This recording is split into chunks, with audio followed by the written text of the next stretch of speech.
General Smith, welcome, and thank you for your lifetime of service and your family's service and sacrifice as well. Congratulations on your nomination.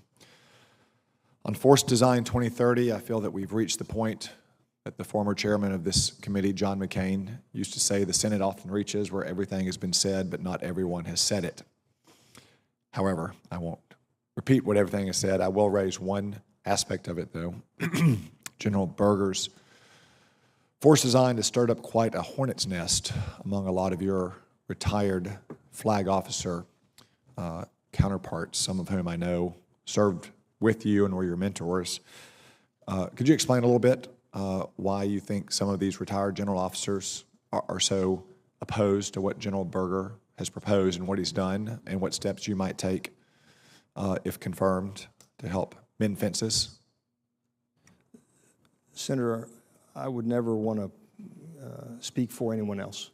I'm not a believer in proxy votes, if you will, so I would never speak for another. What I can tell you, sir, is if confirmed, I would do what I've already done, which is to continue to speak and listen to our former leaders. I have, in the last 2 weeks, spoken to every living former commandant, and if confirmed, I'm committed to continuing to listen to them and all of our veteran Marines who have experience that matters, and make adjustments as need to be made that are based on data. But I'm always ears open, sir, and always open to being better.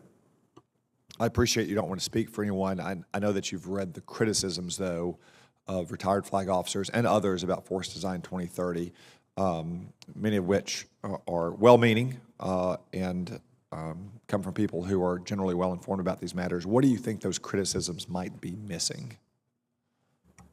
Senator, I think the criticisms of Force Design are perhaps missing that to be first to fight, we must, in fact, be mobile. We must be there. We must be light enough to get there.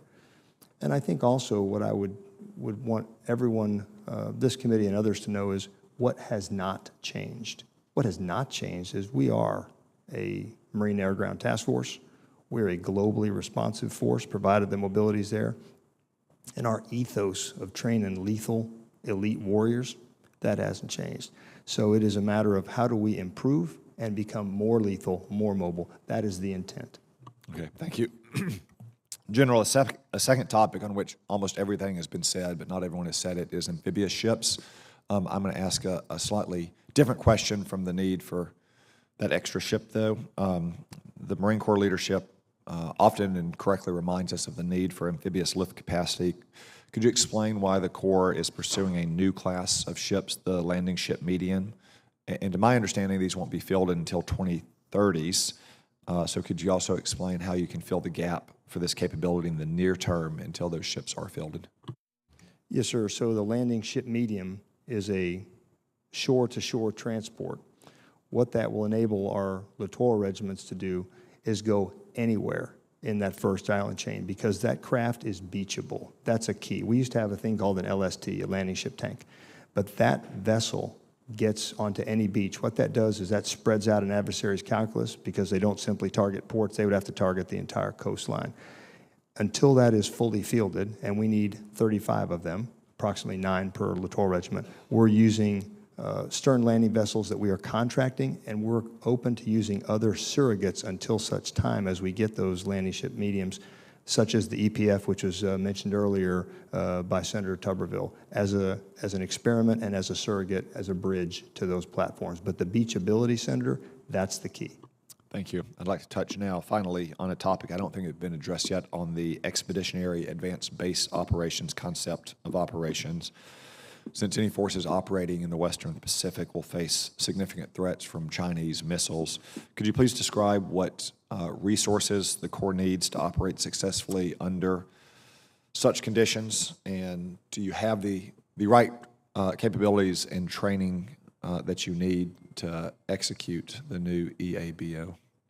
Senator, we do have the training, and it's continuing to mature and be better. Things like Marine Air Defense Integrated System, MADIS, and things like medium-range intercept capability provide us with an air defense capability that is mobile and expeditionary.